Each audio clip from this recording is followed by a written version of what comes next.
오늘 이 에스겔 24장인데 에스겔서가 이제 48장까지 있는데 이제 에스겔 전체를 나누면 오늘 24장에서 한 단락이, 그러니까 보통 이제 전반부가 끝이 난다 이렇게 보면 됩니다. 이제 내일부터는 25장부터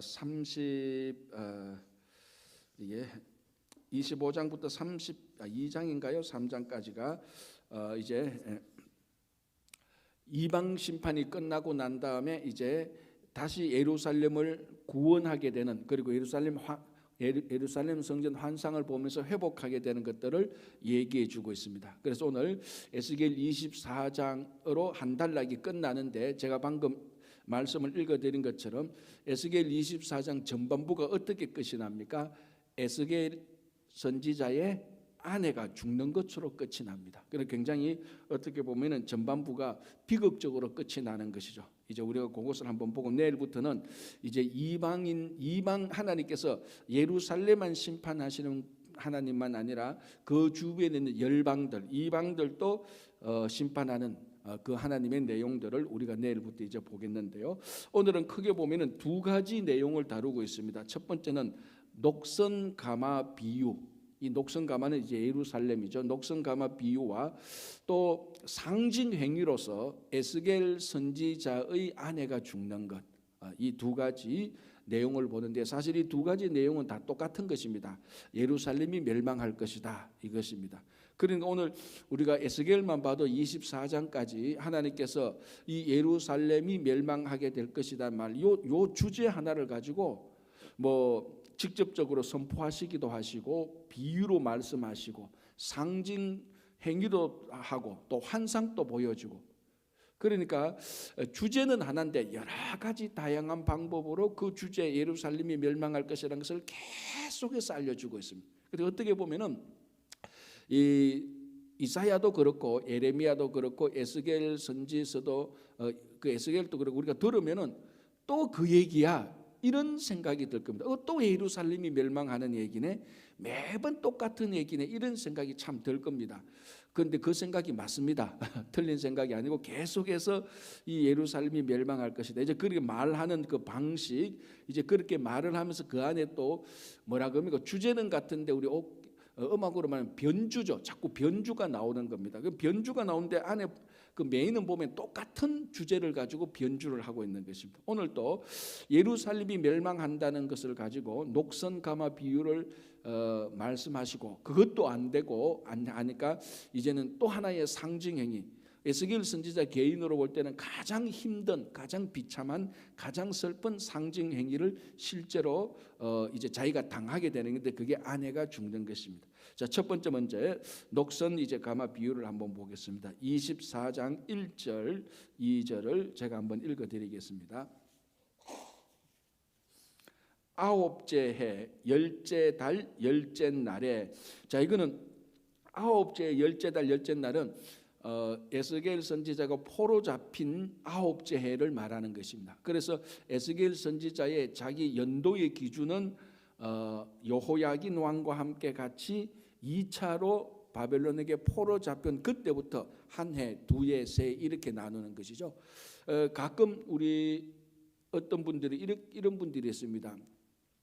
자기 인생을 이제 미국에 이민 온 연수로 따져서 얘기하시는 분도 가끔 있습니다. 이제 뭐 이민 온 지 20년이 됐구나, 25년째가 되는구나, 이렇게 이제 그 자기 나름대로 연도를 그렇게 계산하는 분들도 제가 봤는데, 그거는 뭐냐면 자기 인생에 있어서 인생의 터닝 포인트가 되는 그 시점을 기준으로 연도를 계산한 것이죠. 그러니까 그만큼 우리 이민자들에게 내가 이민 온 지 몇 년, 그러니까 그 이민 오기 그 이전 삶하고 그 이후 삶을 나누는, 우리 역사로 말하면 AD와 BC와 AD로 나누는 그 터닝 포인트가 되는 것인데, 바로 에스겔 선지자도 자기 연도 계산은 포로로 온 지 이제 아홉째 달 열째 날 열째 달 열째 일에 여호와의 말씀이 내게 임하여 이르시되, 인자야 너는 날짜 오늘 곧 오늘의 이름을 기록하라 그랬습니다. 자, 그 전에는 몇째 달 몇째 날에 하나님께서 인자에게 말하되, 에스겔에게 선지자에게 말해, 이렇게 나오는데 오늘 이 날짜는 꼭 기록하라 그럽니다. 그러나 열째 달, 아홉째 달 9년 우리 말하는 9년 10월 10일을 기억하라라고 말합니다. 그리고 이것을 기록하라. 왜 이 날이 중요한 날이죠? 자, 보십시오.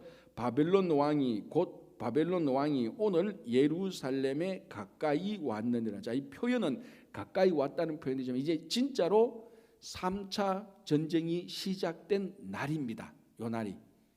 자, 이때까지 가나안에 있는 에레미야 그리고 바벨론에 있는 에스겔이 하나님께서 이 예루살렘을 완전히 멸망시킬 것이다. 너희는 그래서 바벨론에게 항복해라고 누차 얘기했습니다. 에스겔도 뭐 상징 행위도 하고 별 표현을 다 썼습니다. 그런데도 거짓 선지자들과 그 거짓 선지자들에게 부하내동했던 이스라엘 백성들, 예루살렘 주민들은 그걸 거의 믿지 않았습니다. 왜? 거짓 선지자들은 뭐 평안하다까지 말을 했으니까. 그리고 거짓 선지자들이 한두 명이 아니고 예레미야나 에스겔이나 바룩이나 이런 몇몇 극소수의 선지자들 외에는 전부 다 거짓 선지자들의 대열에 합류하여서 하나님께서 이 땅에 그래도 평안을 주실 것이다. 이 예루살렘, 이 시온에 성전이 있는데 이 성전 안에 언약궤가 있고 하나님께서 우리와 함께 하셨다고 약속했는데 이 성전을 완전히 멸망시키지는 않을 것이다. 그렇게 헛된 평안을 강구하고 있었습니다. 그러나 계속해서 아니다, 그게 아니다, 망할 것이다 얘기했는데 드디어 이제 에스겔 관점에서 볼 때는 9년 10월 10일 자기가 포로된 지 9년 10월 10일에 드디어 바벨론 왕 누구? 느부갓네살이 예루살렘에 침입한 것입니다. 그럼 무슨 말인가 하면 여러분 이 넉대 손인이 넉대 온다 할 때는 넉대가 안 오지만은 예수님께서 오신다 하는 것은 넉대 소년하고 다릅니다. 예수님께서 오신다 초림 때도 보십시오. 이사야, 예레미야 많은 선지자들이 다윗의 가지에서 메시아가 오실 것이라고 우리 구약에서 예언을 했습니다. 그런데 진짜로 왔잖아요. 때가 되면.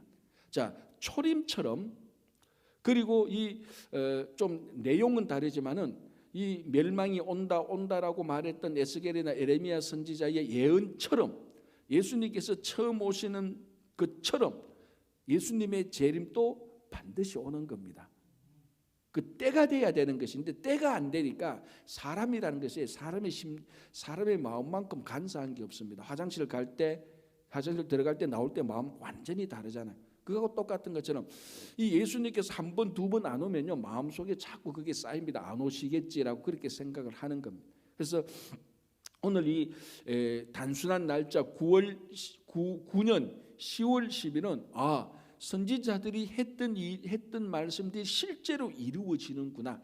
그 전에는 때가 안 됐다는 것이지 때가 되면은 반드시 이루어지는구나라는 것을 알려주는 겁니다. 그 내용이 이제 바벨론 심판인 것입니다. 마찬가지로 예수님께서도 재림한다 그러면 사람들이 안 믿는데 때가 되면은 반드시 이것처럼 예수님께서 다시 이 땅에 오실 것입니다. 그죠? 그래서 이 날을 기록하라. 이 날은 하나님의 말씀이 실제로 이 땅에서 실행된 날이다라는 것입니다. 그죠? 자, 3절 보겠습니다. 너는 이 반역하는 족속에게 비유를 베풀어 이르기를 주 여호와께서 이같이 말씀하시기를 가마 하나를 걸라. 자, 이 가마 이야기는 에스겔 11장에서 나왔습니다. 에스겔 11장에서 예루살렘 백성들은 자기들을 어떻게 표현했습니까? 가마 안에 있는 고기라고 표현을 했습니다. 자기들이. 그게 무슨 말이냐면 이 가마는 뭘 상징하는 것이었죠? 가마는 예루살렘. 그 안에 있는 고기는 예루살렘 백성들, 주민들. 그러니까 이 가마 안에 있는 고기가 가마 안에 고기를 넣고 뚜껑을 딱 덮으면은 완전히 보호되는 이런 개념으로 이런 생각으로 그 사람들은 가마 안에 있는 고기를 예루살렘 백성들로 생각했던 적이 있었습니다. 11장에서. 그래서 우리들은 안전하다. 우리는 가마 안에 있는 고기와 같다. 누가 감히 이 가마 안에 있는 고기를 공격하고 괴롭힐 수 있을 것이냐 그렇게 생각을 했던 적이 있었습니다. 이제 그처럼 똑같이 가마 비유가 나오는 것입니다. 그래서 4절 5절 보십시오. 가마를 걸라 해놓고 4절 5절에 건 후에 물을 붓고 양떼에서 한 마리를 골라 각을 뜨고 그 널쩍 다리와 어깨 고기에 모든 좋은 덩이를 그 가운데에 모아 넣으며 고른 뼈를 가득히 담고 그 뼈를 위하여 가마 밑에 나무를 쌓아 넣고 잘 삶되 가마솥의 뼈가 무르도록 삶을지어다.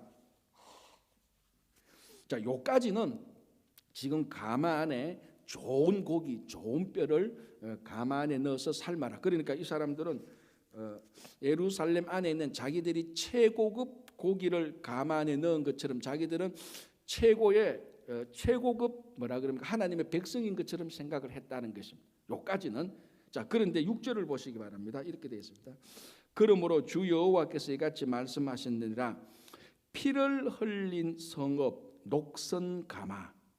자, 앞에서는 그냥 가마라고 말을 했는데 6절에서는 이 가마가 어떤 가마냐? 녹선 가마다.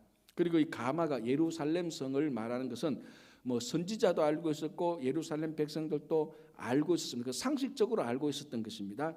그런데 그 성읍을 뭐라고 말합니까? 피를 흘린 성읍이다라고 말합니다. 그러니까 4장 5장에서 이 가마 안에 자기들은 최고급 고기라고 생각을 했습니다. 최고급 뼈라고 생각했고 이제 그것을 좋은 음식을 마련하듯이 이제 잘 이렇게 요리를 해서 먹는 이런 이제 상황을 생각하고 자기들은 어떤 다른 고기보다는 선택받은 그 선택받은 양고기가 되어서 선택받은 이 고른 뼈가 되어서 이 가마 안에 들어와서 좋은 요리로 이제 자기들이 된다. 이제 좋은 요리가 된다라고 생각하면서 최고급 요리라고 생각을 했는데 6절에 보니까 그 예루살렘을 가리켜서 하나님이 피를 흘린 성읍이고 그 가마는 녹선 가마다라고 말을 합니다. 자, 피를 흘렸다라는 것은 이게 실제로 피를 흘렸다는 것은 사람을 죽이거나 사람을 해쳤다는 것이죠. 그래서 피를 흘린 성읍이라고 말할 때는 대체로 이렇게 보면 됩니다. 악행을 많이 저지른 행위를 가지고 피를 흘렸다라고 말을 합니다. 그리고 예루살렘 이 백성들을 하나님께서 볼 때는 너희들은 수없이 많은 악행을 행했다라고 그렇게 말을 하고 있는 것입니다. 그 다음에 가마인데 보니까 이제 녹선 가마입니다. 안에 녹이 선 가마. 그리고 부패하고 타락한 가마였죠. 자, 그래서 보십시오. 다시 한번 6절에 그러므로 주 여호와께서 이같이 말씀하셨느니라. 피를 흘린 성읍 녹선 가마 곧 그 속에 녹을 없이 하지 아니한 가마여 화 있을진저 제비 뽑을 것도 없이 그 덩이를 하나하나 꺼낼지어다. 그러나 이게 심판을 받을 것인지 어느 가마가 심판을 받을 건지 제비 뽑아서 많이 결정을 했지 않습니까? 그런데 이번에는 제비 뽑을 것도 없다. 분명히 이 녹선 가마에 화가 임할 것이다라는 것입니다. 자, 그러면은 우리가 여기서 뭘 알고 있는가 하면 이 이스라엘 백성들 또는 예루살렘 주민들이 생각을 한번 보십시오. 자기들은 가마 안에 있는 안전한 고기 그리고 이번에는 최고급 고기, 최고급 뼈라고 생각했습니다. 그런데 하나님의 판단을 들어보니까 최고급 뼈가 아니고 녹선 가마 안에 있는 이 녹선 가마, 녹의 영향을 받아서 부패하고 더러워진 최고의 고기가 아니고 최악의 고기고 이 성읍은 피를 흘린 성읍. 자기들은 뭐 잘한다고 했지만은 하나님께서 보실 때는 그게 절대로 잘한 게 아니고 다 피를 흘린 악행을 행했던 그런 성읍이라는 것입니다. 자기는 최고의 성도라고 생각했는데 하나님께서 보실 때는 최악의 성도인 것입니다. 쉽게 말하면 자기 착각에 빠진 것입니다. 자, 이런 우리 경우 지금 예루살렘 이 경우 최고의 가마의 최고 고기라고 생각했던 것을 최악의 가마의 최악의 고기라고 하나님께서 보신 것입니다. 가끔 진짜 이건 뭐 아주 가끔이죠. 아주 가끔 이런 성도들이 없지 않아 있기도 합디다. 제가 보니까 목회적으로 보니까 진짜로 뭐 극소수의 사람이죠. 극소수의 사람인데 있긴 있습디다. 제가 보니까 교회나 다른 사람을 볼 때는 최악의 성도인데 자기는 자기가 하는 길이 제일 잘한다고 말해요. 그래서 예를 들자면 뭐 사람들이 모인 곳에 가가지고 막 고함을 지릅니다. 자기는 정의의 사도예요. 막 교회가 이래야 되고 뭐 당회가 이래야 되고 교회를 예를 들자면 뭐 성도가 이래야 되고 뭐 구역이 이래야 되고 말은 다 맞는 것 같은데 자기 하는 행위는 전혀 상관없는 자기만 몰라요. 자기만. 그 아내도 알고 있어. 그 아들 딸도 알고 있어. 그럼 그 옆에 성도들 다 알죠. 자기만 몰라. 그런데 이제 그런 사람들의 심리를 제가 관심이 있어서 약간 연구해 봤는데, 이런 사람은 어떤가 하면은 자기가 말하는, 순간적으로 자기가 말하는 것을 자기가 행한다고 착각하는 것 같아요. 사람이 실제로는 전혀 아닌데 자기 말과 행위가 분리되어가 있는데, 말을 하다 보면은 자기가 하는 말처럼 자기가 살아왔던 것처럼 순간적으로 착각하고 막 이렇게 얘기하는 것. 근데 옆에 있는 사람들 보면 전혀 오늘 이 이스라엘 백성들처럼, 예루살렘 주민들처럼 하나님이 보실 때는 완전 녹슨 가마에 피를 흘린 성읍인데 자기들은 최고급 가마의 최고급 고기라고 착각하고 있어요. 그걸 지금 이제 하나님께서 깨부수기 시작하는 것입니다. 자, 이게 제가 이제 극단의 어떤 한 사람의 예를 들었지만은, 우리한테 이런 정도의 차이지 우리한테 이런 생각이 다 있습니다. 그죠?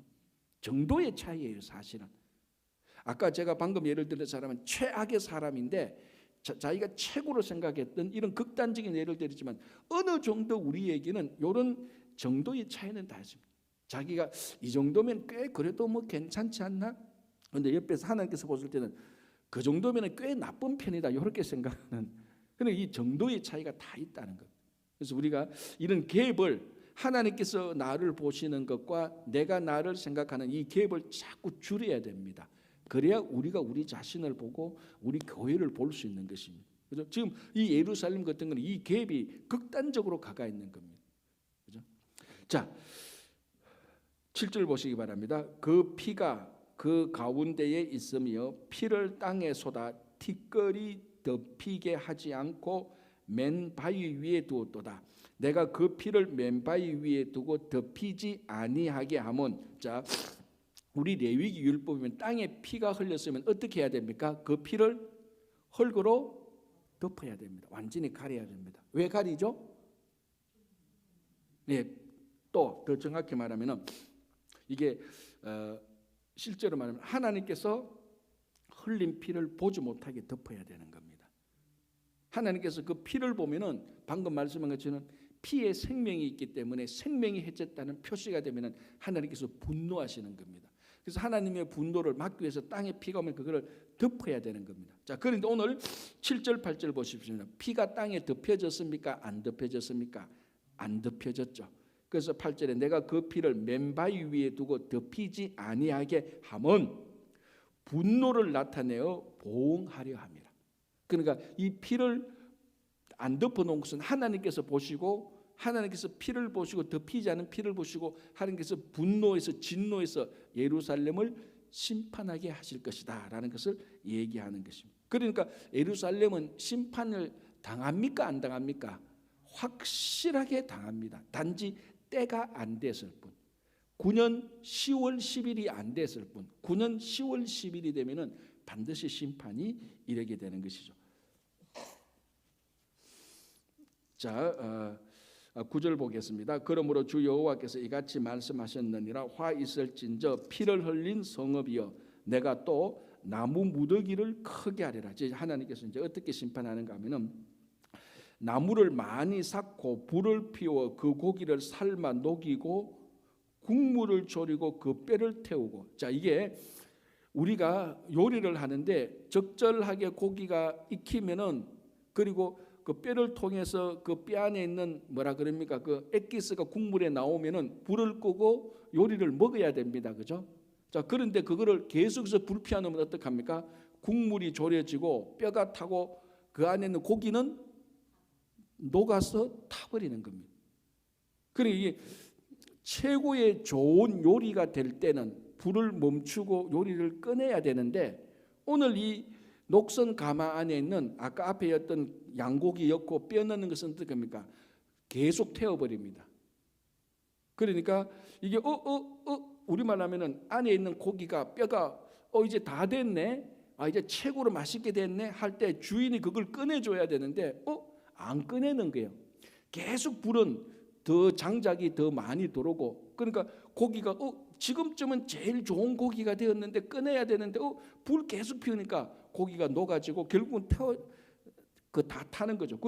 그리고 국물이 뭡니까? 적당하게 국물이 돼야 되는데 계속 태우니까 국물이 다 쫄아지고 뼈도 다 타고 요리가 안 되고 다 타버린 요리가 됩니다. 심판을 받게 되는 거죠. 이게 이제 무슨 말인가 하면 바빌론이 이제 막 쳐들어오는 겁니다. 지금 그걸 얘기하는 것이죠. 그죠? 자, 11절 보시기 바랍니다. 가마가 빈 후에는 숯불 위에 놓아 뜨겁게 하며 그 가마에 놋을 달구어서 그 속에 더러운 것을 녹게 하며 녹이 소멸되게 하라. 자, 이 10절에는 가마 안에 있는 고기나 뼈를 다 태워서 심판했고 이제는 가마 자체를 태웁니다. 녹아버린다. 왜? 가마에 녹이 있으니까. 이 녹을 제거하기 위해서 이 녹이 우리말로 하면은 한국말로 하면 수세미로 아무리 닦아도 안 되는 거예요. 락스를 아무리 역해도 안 되는 녹입니다. 이 녹은. 그러니까 아주 지독한 악독한 녹입니다. 결국 어떻게 합니까? 가마를 태워야 녹이 없어지는 겁니다. 그만큼 악독한 녹이 예루살렘에 행한 이스라엘 백성들의 죄악입니다. 그래서 예루살렘을 녹여버리는 겁니다. 그게 뭡니까? 바벨론 3차 바벨론의 느부갓네살 왕이 예루살렘 3차 침략을 하는 겁니다. 그러니까 명징한 비유입니다. 지금 이런 비유가 한 번이 아니고 계속해서 가나안에서는 예레미야가 바벨론에서 에스겔이 계속해서 오는 겁니다. 그래도 눈썹 하나 까딱하지 않고 강팍한 백성은 듣지도 않고 이해하지도 못합니다. 우리가 볼 때 답답하죠, 그죠? 진짜 억수로 답답합니다. 그런데 이게 우리하고 하나도 다를 바 없습니다. 이게 진짜로 여러분, 제가 설교를 어떤 내용을 어떻게 강화하기 위해서 이렇게 말하는 게 아니고 진짜 우리하고 똑같아요. 하나 다를 바 없어요. 이게 한번 우리말로 하면은 이게 눈이 돌아가면은 아무것도 안 보이는 것처럼 우리 마음이 한번 강팍해지잖아요. 하나님의 말씀에 대해서 문을 닫잖아요. 이스라엘 백성들보다 우리는 더합니다. 이렇게 수도 없이 상징. 그래서 오죽했으면은 하나님께서 에스겔 선지자에게 예루살렘이 망하는 마지막 상징 행위를 뭐라고 어떻게 합니까? 선지자의 아내를 죽여버리는 겁니다. 그렇게 해서라도 이 바빌론이 망할 것이다. 바빌론이 망했을 때, 바빌론이 예루살렘이 망했을 때 이렇게 될 것이라는 걸 보여줘. 그래서 여러분 이걸 보면은 누가 선지자 하겠어요? 아내도 죽이는 그런 아내도 죽여서까지 메시지를 전하는 이 에스겔 선지자. 그러니까 이걸 볼 때 우리 믿음의 선진들에 대한 희생과 헌신과 하나님에 대한 충성, 이것을 오늘 우리가 이 성경들을 아브라함 때부터 쭉 우리가 이런 믿음의 선진들을 볼 때 오늘날 우리가 하나님에게 헌신과 희생을 하는 우리들의 이 태도하고 보면은 이거 진짜로 예루살렘 백성보다 우리는 더 질이 떨어지는 것 같아요, 사실은. 그러니까 이 백성들을 보면서 예루살렘 이 악한 놈들 이렇게 해도 말을 안 듣나 할 게 아니고, 야, 이렇게 해도 안 듣는 것이 내 속에도 있구나. 내 안에 있는 녹을 좀 잘라내고 악한 것들을 좀 잘라내는, 그게 이제 하나님의 말씀 성경이 우리를 읽는 겁니다. 사실은 우리가 성경을 읽어야 되는 게 아니고요, 성경이 우리를 읽어야 돼요. 성경이 우리를 읽으면서 우리 안에 녹 같은 것을 다 제거해야 되거든요. 자, 그래서 보십시오. 11절 끝에 녹이 소멸되게 하라. 어떻게? 녹을 녹여버리는 것입니다. 녹이 붙어있는 가마를 녹여서 녹을 제거하는 것. 수세미로 닦아도 안 되고 락스로 닦아도 안 되니까. 그래서 예루살렘이 멸망해 버리는 것입니다. 그죠? 자, 13절 한번 볼까요? 너의 더러운 것들 중에, 자, 이게 녹이죠. 그 녹들 가운데 하나가 음란이다라고 말을 하고 있습니다. 너의 더러운 것들 중에 음란이 그 하나이니라. 내가 너를 깨끗하게 하나 너가 깨끗하여지지 아니하니 내가 너에게 향한 분노를 풀기 전에는 너의 더러움이 다시 깨끗하여지지 아니하리라. 이거는 아무리 닦아도 안 되는 음란. 자, 이 음란은 실제적인 실제적인 간음하는 일들이 있었죠, 분명히. 그러나 그것도 있었고, 항상 성경에서 음행을 말할 때는 실제적인 음행뿐만 아니라 영적 간음도 같이 생각해야 되는 것입니다. 왜냐하면 이 당시에 간음이라는 것은 굉장히 종교적인 행사나 종교적인 것과 많이 인발브대가 있었기 때문이겠습니다. 오늘날 우리 주변에 일어나는 간음은 종교적인 간음 하나도 없습니다. 그죠? 전부 다 자기 욕망 때문에 생기는 음행이지만 이 당시의 음행은 많은 경우에 종교적인 의식, 우상을 섬기는 것과 연관된 음란 간음이 굉장히 많았습니다. 그래서 우리가 계속해서 보니까 음행 간음이라는 얘기가 계속해서 나옵니다. 그게 실제적인 간음 플러스 영적인 간음하고 같이 들어가는 것입니다. 자, 14절 나 여호와가 말하였은즉 그 일이 이루어질지라. 무슨 일? 녹성가마가 녹이 슬고 그 안에 있는 고기가 다 태워지는, 다시 말하면 예루살렘이 완전 망하게 되는 그 일이 이루어질지라. 내가 돌이키지도 아니하고 아끼지도 아니하며 뉘우치지도 아니하고 행하리니. 누가? 하나님이 예루살렘을 멸망시키는 데는 하나님께서 후회도 없이 미련도 없이 두 번 다시 생각할 것도 없이 이제는 멸망시키겠다. 100% 멸망이 이루어질 것이라는 것을 말하고 있습니다. 자, 이제 15절부터 끝까지 참 그 가슴 아픈 상징 행위가 나오는 것입니다. 자, 16절 보겠습니다. 인자야, 내가 너의 눈에 기뻐하는 것을 한번 쳐서 빼앗으리니. 자, 요게 이제 뭐하고 같이 이제 되는가 하면요, 18절 보겠습니다. 내가 아침에 백성에게 말하였더니 저녁에 내 아내가 죽었으므로 아침에 내가 받은 명령대로 행하매. 자, 이게 하루아침에 일어난 거죠. 아침에 내가 받은 명령이 뭡니까? 15절에 너의 눈에 기뻐하는 것을 한번 쳐서 빼앗겠다고 말합니다. 그런데 언제 일어났습니까? 저녁에 내 아내가 죽음으로. 아침에 하나님께서 내가 에스겔아, 내가 너가 가장 기뻐하는 것을 하나 빼앗겠다. 그래 놓고 그날 저녁 때 아내를 데려가 버리는 거예요. 한 일주일도 주는 것도 아니고 3일 주는 것도 아니고 하루 주는 것도 아니고 그 당일에 아침에 빼앗겠다라고 말하고 저녁 때 아내를 가져가 버리는 거예요. 이만큼 예루살렘 멸망은 확실하고 이제 9년 10월 10일이 되니까 확실하고 임박하게 임했다는 것을 또 얘기하는 거죠. 그렇죠? 자, 그리고 보십시오. 16절에 인자야, 내가 너의 눈에 기뻐하는 것을 한번 쳐서 빼앗으니 너는 슬퍼하거나 울거나 눈물을 흘리거나 하지 말며 죽은 자들을 위하여 슬퍼하지 말고 조용히 탄식하며 수건으로 머리를 동이고 발에 신을 신고 입술을 가리지 말고 사람이 초상집에서 먹는 음식물을 먹지 말라. 또 뭐라고 말합니까? 아내가 죽었는데도 우리말로 하면 뭡니까? 장례식 치르지 말라는 겁니다. 그리고 밖에 나가서 내 아내가 죽었어요 떠들지 말라는 겁니다. 조용히 탄식해라. 아니, 아내가 죽은 것도 감당하지 못하는데 그 죽은 것도 표도 내지 말라고 말하고 있습니다. 그래서 아내에게 죽이면은, 자, 그래서 보십시오. 그러니까 19절 보십시오. 이렇게 아침에 그 명령을 받고 저녁 때 에스겔 선지자고 조용히 탄식하니까 19절 백성이 내게 이르되 너가 행하는 이 일이 우리와 무슨 상관이 있는지 너는 우리에게 말하지 아니하겠느냐. 이제 백성들이 뭔가 좀 이상하거든요. 아니, 에스겔 선지자가 아내가 죽었다는데 아니 장례식 한다 말도 안 하고 베옷을 입고 죄를 뒤집어 쓰고 한탄 안 하고 울지도 아니하고, 아니 선지자가 왜 저래? 무슨 일이 있어서 당신의 아내가 죽은 거하고 우리하고 무슨 상관이 있어? 관심을 가지서 묻게 된다는 것입니다. 자, 그때에 20절 내가 그들에게 대답하여 여호와의 말씀이 내게 임하여 이르시되, 이제 그 상징 행위를 설명을 하는 겁니다.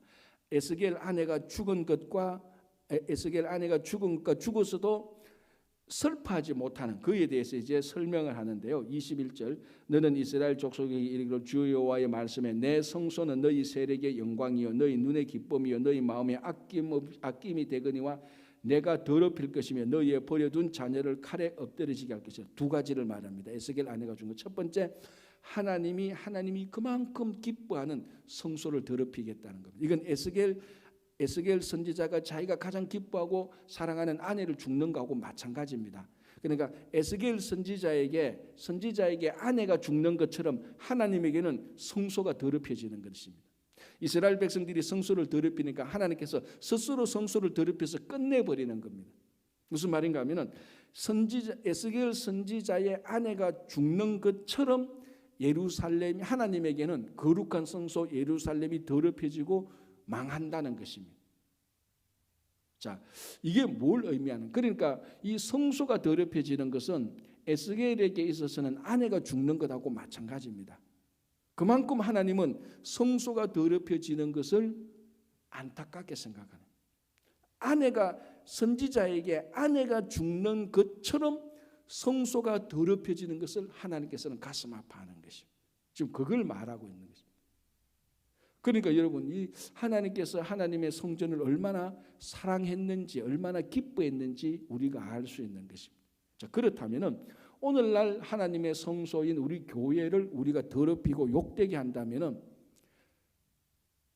선지자의 아내를 죽이는 그만큼이나 우리가 하나님의 마음을 아프게 하는 것하고 똑같습니다. 그러니까 어떻게 보면 굉장히 우리가 좀 끔찍한 일을 하고 있는 거. 우리가 쉽게 뭐 교회를 욕되게 할 수도 있잖아요. 별 마음에 이런 것 없이 좀 화가 나가지고 좀 짜증 나서 교회가 내 마음에 안 든다고 해서 나가서 교회를 욕되게 하는 말과 행동을 우리가 별 생각 없이, 마음은 좀 찝찝할 수는 있겠지만은 에이 뭐 교회가 뭐 이래, 뭐 밖에 나가서 말이지 교회를 욕되게 하는 그런 행위를 하나님은 어느 정도까지 보는가 하면은 한 선지자의 아내가 죽는 것처럼 보고 있다는 겁니다. 얼마나 그러니까 우리가 교회를 욕되게 한다는 것이 하나님의 마음을 아프게 하는지 우리가 알 수 있는 것입니다.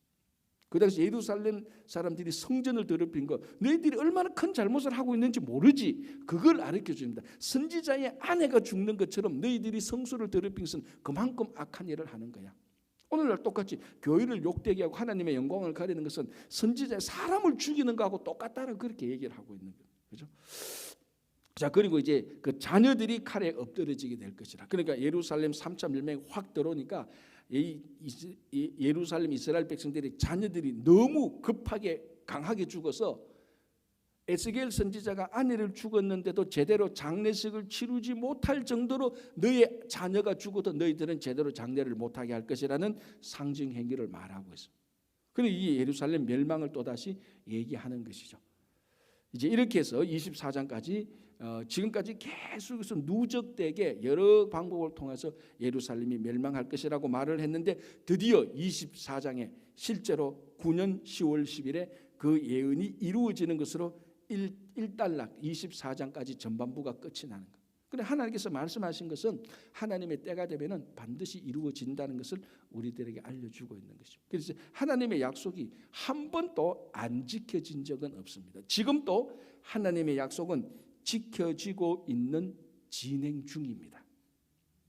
그래서 이 마찬가지로 우리가 기도하는 것도 응답되고 있는 중이니 의심하지 마시고 확신 가운데 믿음 위에 서서 굳게 살아가시기 바랍니다. 기도하겠습니다. 하나님 아버지 감사합니다. 오늘도 24장을 보면서 하나님의 확실한 분명한 메시지를 듣고 오늘도 저희들이 다시 한번 우리 마음속에 있는 의심이나 우리 삶 속에 있는 녹을 제거할 수 있도록 도와주시옵소서. 혹 우리가 녹선 가마인데 최고급 가마로 착각하고 있지 않은지 우리 자신을 되돌아보며 정도의 차이는 있겠지만 우리 안에 있는 모든 녹을 다 제거하고 하나님 앞에 성결한 정결한 삶으로 나가게 도와주시옵소서. 주님, 오늘 또 가정과 일터와 자녀들, 건강, 재정, 이 모든 일들, 우리가 함께 살고 있는 공동체, 그리고 우리 조국 대한민국과 미국과 또 우리 이민사회를 위해서 기도하오니 주님, 우리가 올려드리는 모든 기도를 들으시고 응답해 주시고 이 기도가 응답되고 있는 것을 의심하지 않고 낙심하지 않고 끝까지 하나님께 간절히 구하는, 찾는, 문을 두드리는 성도가 되게 하여 주시옵소서. 특별히 김영만 장로님이야 여러 연약한 육신, 병중에 있는 모든 육신을 주님께서 지금 이 순간에도 온전히 치유하여 주시옵소서. 예수님 이름으로 감사하며 기도하옵나이다. 아멘.